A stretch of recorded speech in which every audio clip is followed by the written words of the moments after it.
Hi up guys, in this video I will show you how to copy Snapchat link.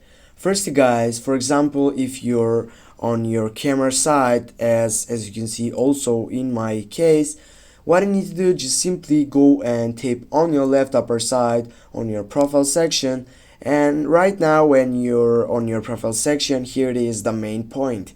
What you need to do, just simply click on the share button on your right upper side. Now, as you can see right down, you have an option for copy this link. It is on the first section. Click copy, and now guys, as you can see, the link has been copied. Now, for example, if we go on WhatsApp, and if we go on this side, I will go just for paste and just send it. But as you can see, I have blocked this person. It's nullable here. I will go send. Now guys, as you can see, I have also shared the Snapchat link. Thanks for watching. Don't forget to hit that like and share the video. See you soon.